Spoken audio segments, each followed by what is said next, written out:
দেখেন কত সকালে ঘুম থেকে উঠেছি, পাখিটাও উঠে গিয়েছে আর কাক তো ডাকা শুরু করে দিয়েছে। এখন হচ্ছে বাচ্চাকে নিয়ে স্কুলে চলে যাব, স্কুলের জন্য রেডি হব। খুব সকাল সকাল দিয়েছে স্কুল।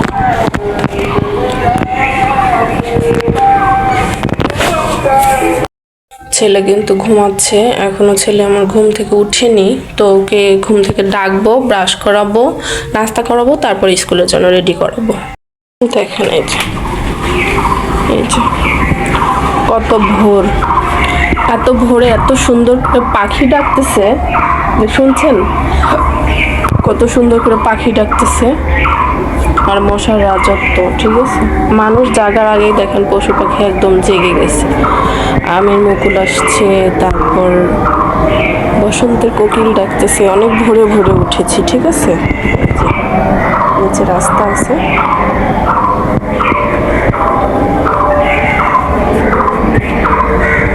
অনেক ভোরে ভোরে উঠেছি।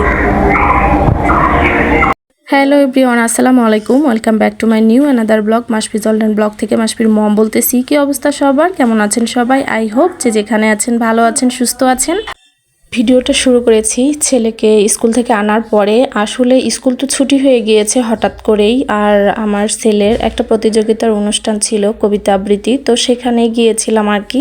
তো স্কুল থেকে এসে আমি এই যে বেসন, তারপরে ডাল, ছোলা, এগুলো যে রোদে দিয়েছিলাম সব কিছু একদম ঝেড়ে একদম পরিষ্কার করে কৌটাতে ভরে নিয়েছি, আর বেসনগুলা চেলে নিয়েছি। ভিডিওটা ছিল কিন্তু প্রথম রমজানের আগের দিন, তো যেহেতু প্রথম রমজান চলেই আসছে, তো এই জন্য কিন্তু সব কিছু আমি এখন রেডি করে নিচ্ছি। তো আমি রমজানের ইফতারের জন্য ছোলা ভিজিয়ে দিব, ডাল ভিজিয়ে দিব, সব কিছু ভিজিয়ে দিব আলহামদুলিল্লাহ।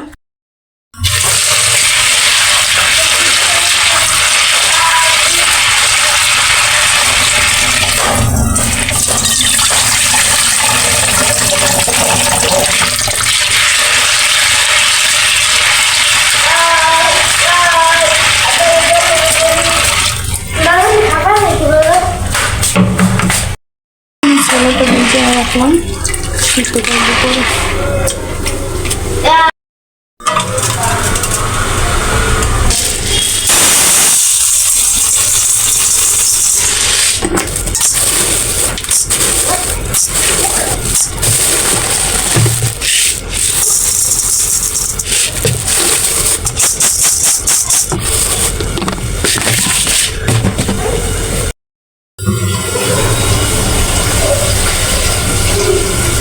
ছোলার ডালগুলো পর্যাপ্ত পরিমাণে ভেজার পরে আমি ছোলাগুলো সিদ্ধ করে নিয়েছি, আর এই যে ডালগুলো একদম ব্লেন্ড করে নিয়ে সুন্দর করে আলাদা আলাদা করে বক্স করে রাখছি।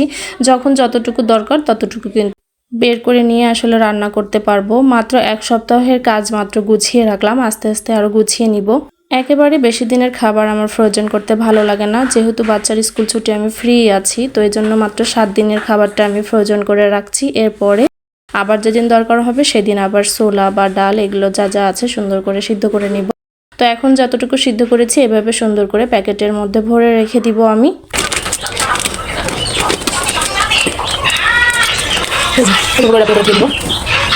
এভাবে করে সবগুলো র্যাপিং করে সবগুলো আমি র্যাপিং করে দিয়ে দিব।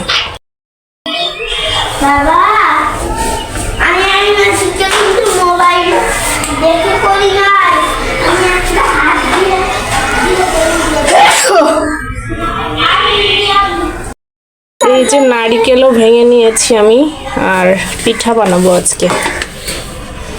পিঠা বলতে রোজার ইফতারির জন্য হাতের সেমাই বানাবো। তো আমি রোজার আগের দিন বিকেলবেলা এগুলো রেডি করে রাখছি। প্রথম রোজায় যেন হাতে বানানো সেমাই দিয়ে খেজুরের গুড় দিয়ে রান্না করে ইফতার করতে পারি। তো এই যে হাতে বানানো সেমাই বানানোর জন্য প্রথমে আটাটাকে সুন্দর করে সিদ্ধ করে নিয়েছি।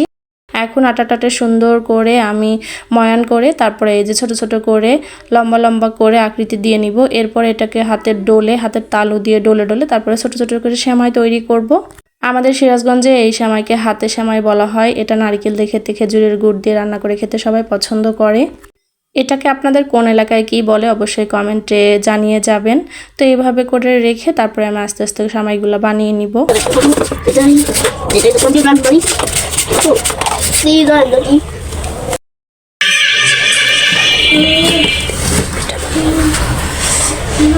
12, 14, 17, 19, 20, 21, 22, 24, 10টা সাপ হয়েছে এখানে। না এখানে 10টা সাপ হয়েছে। হ্যাঁ আচ্ছা ঠিক বলছি আমি। হ্যাঁ কি ঠিকই তো বলছি।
নারিকেল কুড়াই নিয়েছি,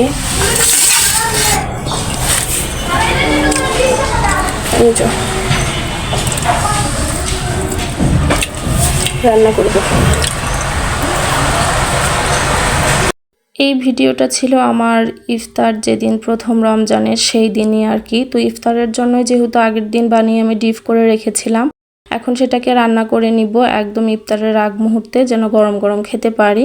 তো দুধের মধ্যে সব কিছু দেওয়ার পর এই যে একদম খাঁটি খেজুরের যে গুড়টা আছে, এটা হচ্ছে নাটোরের গুড়, নাটোর আবদুল্লাপুর থেকে গুড়টা আমি আসলে অর্ডার করে নিয়ে এসেছি। তো এখান থেকে আমি সুন্দর করে কিছু গুড় দিয়ে রান্না করবো। এর মধ্যে কিন্তু নারিকেলও দিয়েছি। আর নারিকেল আর খেজুরের গুড়ের কম্বিনেশনে এই যে হাতের সেমাইটা রান্না হয়, এটা কিন্তু খেতে অনেক মজা। তো দুধটা একদম সম্পূর্ণরূপে বলক উঠে গেলে তারপরে এর মধ্যে তো আমি মশলা দিয়ে দিয়েছি। তারপর আস্তে আস্তে গুড়টা দিয়ে ভালোভাবে পর্যাপ্ত পরিমাণে বলক উঠে গেলে তখন আমি পিঠাগুলো দিয়ে দিব, মানে হাতের সেমাইগুলা। গরুর লিকুইড দুধের সাথে আমি একটু পাউডার দুধও মিশাবো, এতে করে অনেক বেশি মজা হবে। ভিডিওর এই পর্যায়ে এসে আবারও রিকোয়েস্ট করব, যারা আজকে প্রথম এবং নতুন আমার চ্যানেলটি ভিজিট করেছেন, আমার ভিডিওর কোনো অংশ বা আমার কথার কোনো অংশ যদি এতটুকু পরিমাণ ভালো লেগে থাকে, তাহলে প্লিজ আমার চ্যানেলটা সাবস্ক্রাইব করে দিয়ে আমার পাশে থেকে যেতে পারেন। আর পাশে থাকা বেল আইকনটি অবশ্যই ক্লিক করে দিবেন, তাহলে সবার আগে নোটিফিকেশন পৌঁছে যাবে আপনার কাছে। আপনি আপনার সময় মতো আমার ভিডিওটি দেখে নিতে পারবেন। আর সবার কাছে আবারও রিকোয়েস্ট থাকবে, ভিডিওর মাঝখানে বা কথার মাঝখানে কোনো ভুল ত্রুটি হয়ে থাকলে অবশ্যই ক্ষমাসুলভ দৃষ্টিতে দেখবেন। আর ভিডিওর যখন আমি ভয়েস দিয়েছি, আজকেই ভয়েস দিয়েছি, দ্বিতীয় রমজানের ইফতারটা শেষ করে নামাজ শেষ করে একটু ফ্রি ছিলাম, তো দেখলাম ভয়েস দিয়ে ভিডিওটা আপলোড করে দেই। তো ভয়েসটা কিন্তু দেওয়া ছিল আমার আজকে ইফতারের পরে আর কি। তো গুড়গুলার দেখেন কালার মাশাআল্লাহ অনেক সুন্দর হয়েছে। এখন আস্তে আস্তে এর মধ্যে আমি পিঠাগুলা দিয়ে দিব। পিঠাগুলা দেওয়ার পরে একটু বলক উঠে গেলে নাড়াচাড়া করে তারপরে নামিয়ে নিব হাতের সেমাই।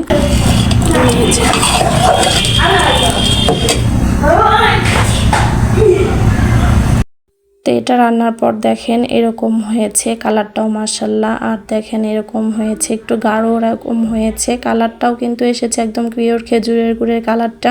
তো ইফতারির টেবিলে কিন্তু আলহামদুলিল্লাহ সব খাবার আস্তে আস্তে গুছিয়ে দিয়েছি। তো এর মাঝখানে আসলে সেহেরিতে খাওয়ার জন্য বা সন্ধ্যা রাতে ভাত খাওয়ার জন্য একটা ছোট মাছের তরকারি রান্না করব। আর মাংস রান্না করা আছে। তো তরকারিটা আমি হাতে মেখে সুন্দর করে বসিয়ে দিব। আমি বরাবরই হাতে মাখা ছোট মাছের তরকারি রান্না করি।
তরকারিটা কিন্তু একদম বলক চলে এসেছে। তো এখন আমি ধনিয়া পাতা দিয়ে দিব তরকারির মধ্যে। ধনিয়া পাতা দিলে আসলে ছোট মাছের তরকারি খেতে মাশাআল্লাহ অনেক মজা হয়।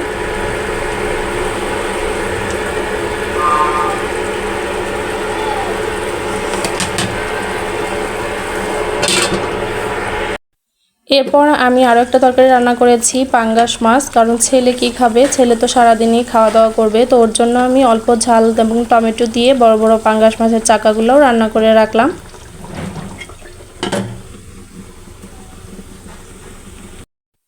তো মাশাআল্লাহ একদম ছোট মাছ রান্না করা হয়ে গিয়েছে, ঝাল ঝাল করে কাঁচামরিচ ধনিয়া পাতা দিয়ে। মলা মাছ রান্না করেছি, মলা মাছের রান্নাবান্না শেষ। এরপর টেবিলে আমরা সবাই মিলে ইফতার করতেছি। আর এই যে আমার সবচেয়ে বড় রোজাদার আমাদের সাথে আজকে ইফতার করতে বসে গেছে, মাশাআল্লাহ আলহামদুলিল্লাহ।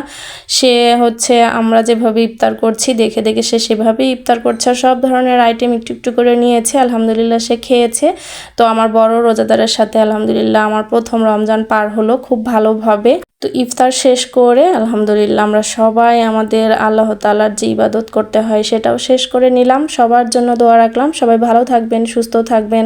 রমজান মাসে সবাই বেশি বেশি করে আমাদের জন্য দোয়া রাখবেন। আল্লাহ তাআলা যেন আমাকে এবং আমার পরিবারকে এবং সকলকে সর্বোচ্চ রমজানের ইবাদতটা করার তৌফিক দান করে। তো এটা ছিল রাতের বেলা, মানে তারাবি নামাজের পরে আমি একটু ভাত নিয়েছি। খুব অল্প পরিমাণে ভাত খাবো, কারণ আমার ইফতারি বেশি পরিমাণে খাওয়া হয়ে যায়, এজন্য ভাতটা খুব একটা খাই না।